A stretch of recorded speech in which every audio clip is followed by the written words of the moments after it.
pero tenemos esto.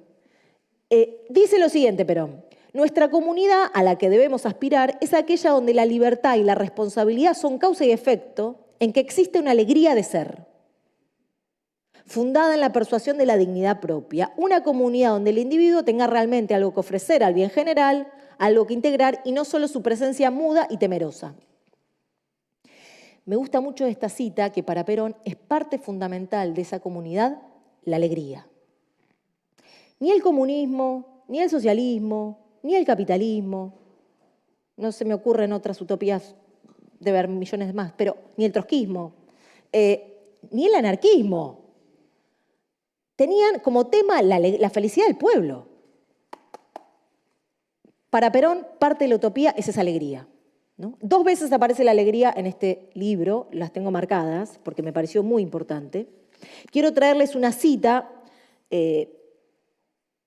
para ver esto de la alegría, ¿no? Que viene por otro lado. Decíamos, el encuentro pasado hay que pensar al campo nacional y popular desde quienes estuvieron adentro y también desde quienes estuvieron afuera y nos discutieron, porque así se elabora también el pensamiento y la política. Una cita de Ezequiel Martínez Estrada, gran intelectual que también deberíamos pensar en algún momento, elaborar en algún momento, trabajar en algún momento.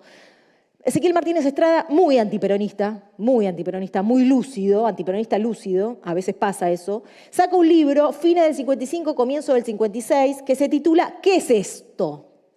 Para pensar qué fue esa experiencia del peronismo. ¿Qué es esto? ¿No? Así con la manito así. ¿Qué es esto? Y es un libro que es bárbaro, porque si uno pudiera una vez desquitarse así, se sentiría muy realizada, que es un libro plagado de insultos hacia lo que fue la experiencia del peronismo. Pero insisto, de manera muy interesante lo hace él siempre. Dice lo siguiente, Martínez Estrada: Perón ha encendido en la chusma, que él llamaba a los descamisados y que algunos tontos y necios confundieron con el proletariado, un orgullo de clase dominante. Si el socialismo marxista hubiera triunfado realmente en algún lugar del mundo, el estado de ánimo ensoberbecido del obrero, del campesino, habría sido el mismo de las chusmas peronizadas. Y bárbara esta idea, ¿no? Que efectivamente hay algo que hizo el peronismo que tuvo que ver con esta utopía, que fue un estado de ánimo de los trabajadores y las trabajadoras. Es esa alegría, ¿no? ¿Cómo se logra esa alegría? Bueno, claro. Vamos a pensar algo de eso, por supuesto. Digo lo siguiente, una idea más ok, bien. Hablábamos la vez pasada, el encuentro pasado, del tema de la nostalgia, ¿no? Cómo nos acercamos a nuestro pasado, cómo hacemos el movimiento de pensar nuestra historia sin anclarnos en el gesto nostálgico. Y es un flor de problema tener dentro del movimiento nacional y popular una utopía en el pasado. Una utopía que no solamente se enunció, sino que se hizo, que estuvo en hechos, que estuvo en la realidad, en el pasado. La utopía siempre es algo que está por venir, es algo que se tiene que construir a futuro, por definición. ¿Qué pasa con un movimiento político cuya mayor utopía está en el pasado? Uf, qué quilombo. Me atrevería a decir lo siguiente, y para eso traje al compañero Cook a nuestro rescate. John William Cook, Apuntes para la militancia, incluye este libro una conferencia que dio Cook en el año 64/65, no recuerdo exactamente, pero es algunos de esos 2 años, invitado por la CGT Bahía Blanca, da una charla en ese contexto, Bahía Blanca. Cook está discutiendo fundamentalmente con quienes dicen, a 20 años del 17 de octubre del 45, tenemos, para volver al poder, para que el peronismo vuelva a ser gobierno, tenemos que imitar, reproducir la fórmula del 17 de octubre del 45, la misma alianza, ejército, iglesia, burguesía industrial, trabajadores, la misma fórmula. Cook les dice una frase que es casi como un eslogan que podríamos grafitear, no sé si sigue grafiteando. El pasado es raíz pero no programa. El pasado es raíz, pero no programa. El 17 de octubre es raíz, pero no puede ser programa. No podemos volver a hacer los mismos pasos porque ya la Argentina, 20 años transcurridos, no es la misma. Va a decir Cook, incluso no lo voy a citar porque se hace muy largo, pero en un momento dice, lo mismo da 20 años que 150. El país es tan otro habiendo pasado 20 o 150 años. Por ende, no podemos ir a las mismas recetas porque no van a dar resultado. Algo de eso podemos pensar respecto de esto, como raíz, no como programa.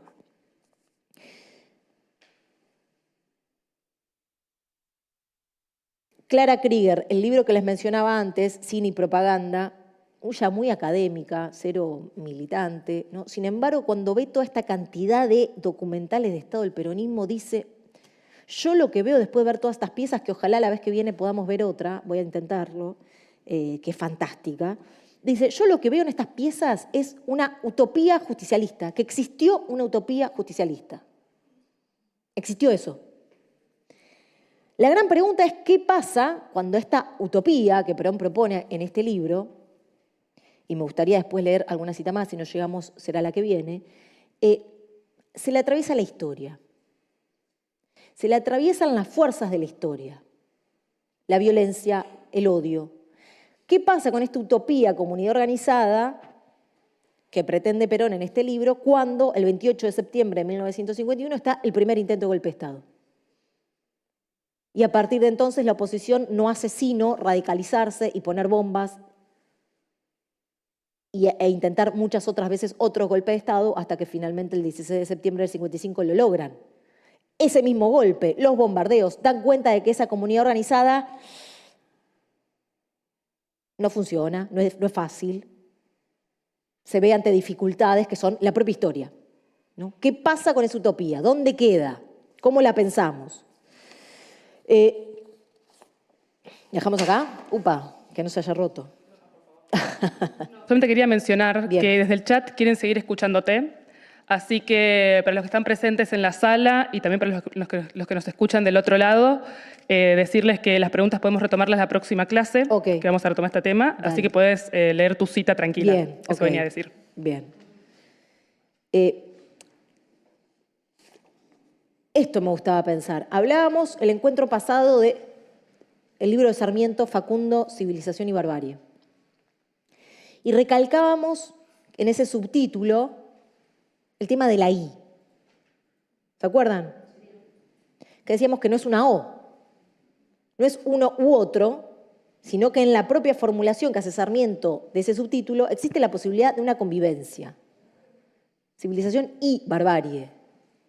Bueno, acá da la sensación de que Perón está proponiendo algo de ese I, que la comunidad organizada es la posibilidad de esa convivencia.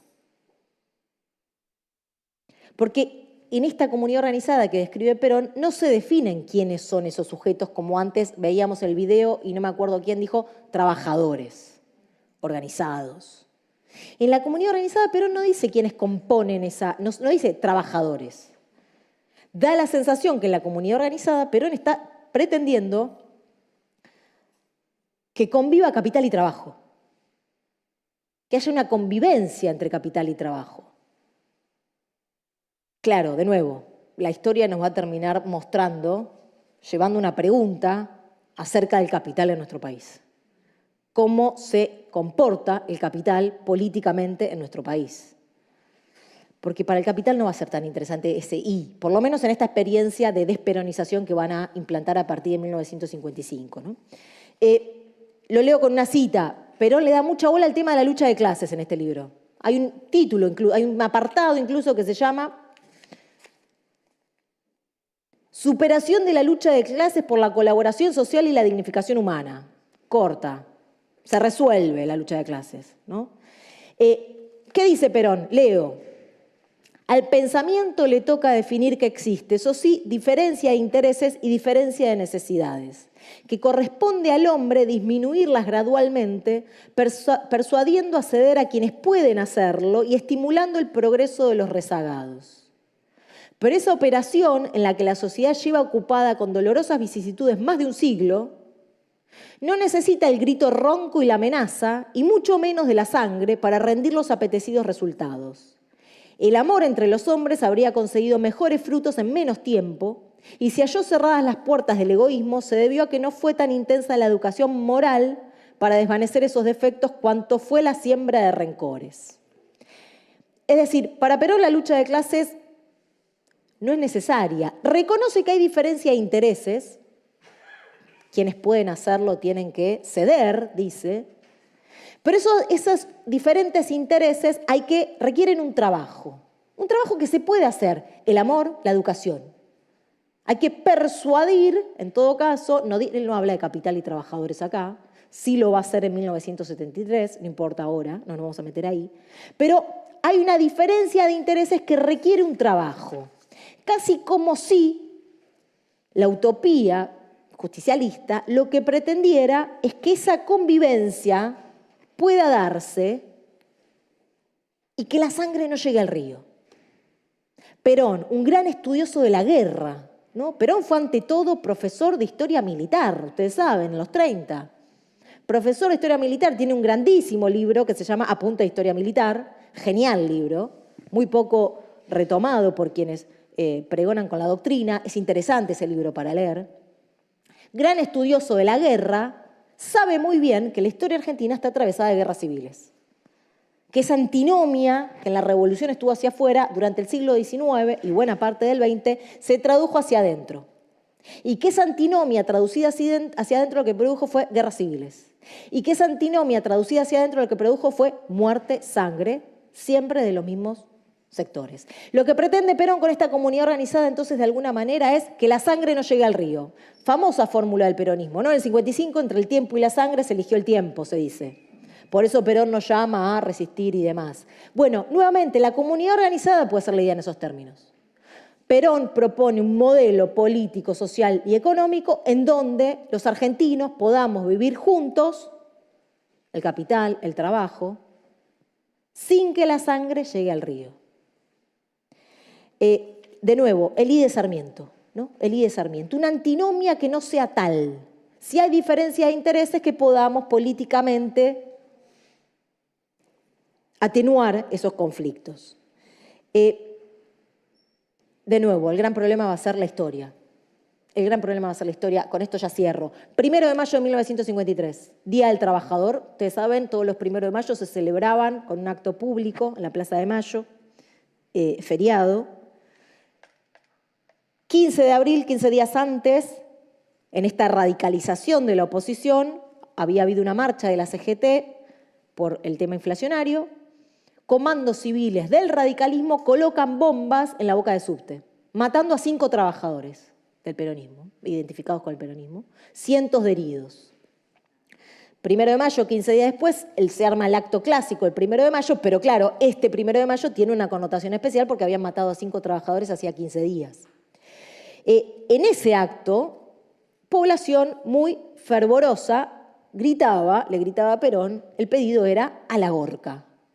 ¿No? Y hay que quemar, hay que quemar. Claro, Perón tratando de conciliar eso. ¿Qué dice Perón? Ustedes no hagan nada, quédense tranquilos, y cito textual, cuando haya que quemar, quemaremos la hoguera más grande de la historia.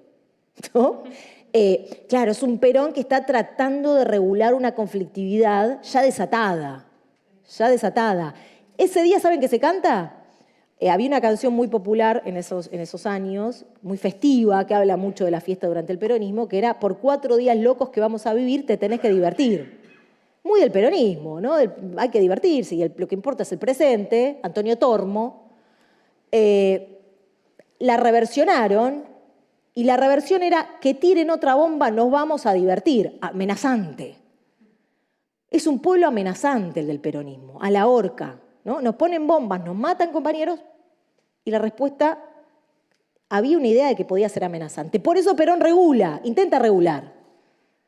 Quédense tranquilos, cuando haya que quemar, yo voy a ir a quemar todo, pero cuando haya que quemar, ¿no? ¿Qué quiero decir con esto? Claro, cuando se ven las imágenes, hay imágenes en YouTube muy interesantes de ese día, también la crónica del mundo peronista de esa semana es muy interesante, ya ahí la comunidad organizada no tiene lugar. No tiene lugar, ¿no? De nuevo, ¿dónde queda la utopía cuando se le atraviesan las fuerzas que naturalmente, podríamos decir, en un país como la Argentina, terminan desatándose? Básicamente me gustaba, para cerrar, darle un pequeño cierre a la comunidad organizada, aunque nunca se cierra ese texto, ¿no? Tiene cantidad de lecturas y podríamos leerlo cantidad de veces y encontraríamos cosas distintas para decir, con lo cual no es un cierre, pero sí que habíamos quedado medio en la mitad.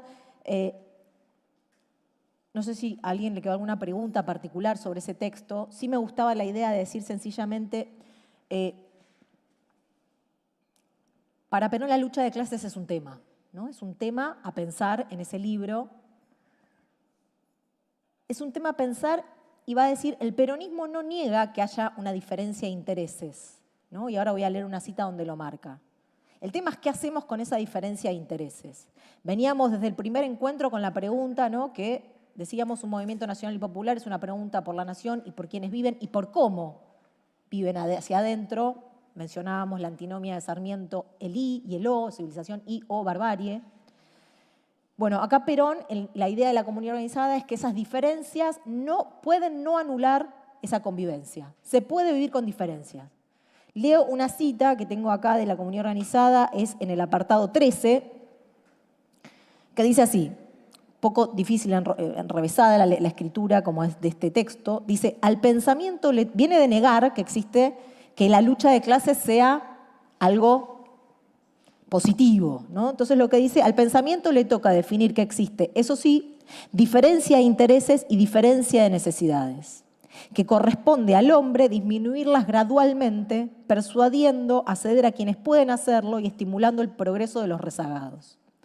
Pero esa operación en la que la sociedad lleva ocupada con dolorosas vicisitudes más de un siglo, no necesita del grito ronco y de la amenaza, y mucho menos de la sangre, para rendir los apetecidos resultados. El amor entre los hombres habría conseguido mejores frutos en menos tiempo, y si halló cerradas las puertas del egoísmo, se debió a que no fue tan intensa la educación moral para desvanecer esos defectos cuanto lo fue la siembra de rencores. De nuevo, Perón no niega que en una sociedad, que en una comunidad hay diferencias de intereses, de necesidades, hay diferencias. El tema es que eso no nos tiene que llevar al enfrentamiento, dice Perón, a la voz ronca, a la sangre. Más bien al contrario, va a decir Perón, lo que hay que hacer es un trabajo sobre esa diferencia para poder lograr esta comunidad organizada. Por supuesto, lo hablábamos en aquel encuentro donde trabajamos este texto, el gran problema de esta utopía, que es la comunidad organizada, va a ser cuando se tope con la historia, decíamos, ¿no? Cuando el 15 de abril del 53 estallen bombas que dejen 5 trabajadores muertos, cuando en el 55 estallen otras bombas sobre la Plaza de Mayo, cuando haya un golpe de Estado, etcétera, etcétera. Pero también hablábamos, creo recordar aquel martes, no me acuerdo en cuál de los dos grupos, porque teníamos 2 grupos en ese momento, pero en uno salió algo muy interesante, que la comunidad organizada no solamente plantea el problema de la tercera posición, sino que el otro gran problema para Perón en todo esto es lo que él llama el materialismo y la falta de espíritu, la falta de valores en el hombre de mediados del siglo XX, ¿no? Que tranquilamente eso podríamos decir, 70 años después, ese problema solo se ha profundizado. ¿Qué estoy queriendo decir con esto? Que para Perón también la comunidad organizada es una forma de volver a darle sentido a las vidas. Lograr esa comunidad, lograr esa forma de vida es también poder darle un sentido y esquivar la náusea, como él la describe, al nihilismo de ese entonces. No quiero decir con esto, el peronismo no es solamente, vieron que siempre, todo el tiempo se está discutiendo qué es el peronismo, y no me refiero a las internas, sino a una definición más conceptual del peronismo, siempre está en discusión qué es el peronismo, ¿no? Se suele decir, bueno, el peronismo es redistribuir materiales, una redistribución de la riqueza y punto. Otros suelen decir el peronismo es un pragmatismo, es un uso del poder. Y por eso se puede explicar también a Menem, ¿no? Es solamente un buen uso del poder. Bueno, a veces sí, a veces no. Es un uso del poder. Bueno, si uno lee la comunidad organizada, da la sensación de que el peronismo no es solamente una nueva redistribución de la riqueza, sino que también es la posibilidad de otorgar sentido a la vida individual y a la vida colectiva, ¿no? Bueno, quedan 1000 millones de aristas para trabajar sobre la comunidad organizada, pero hoy tenemos otro libro. En todo caso, ojalá en algún momento podamos continuar la conversación. Si surge algo, después acá lo conversamos.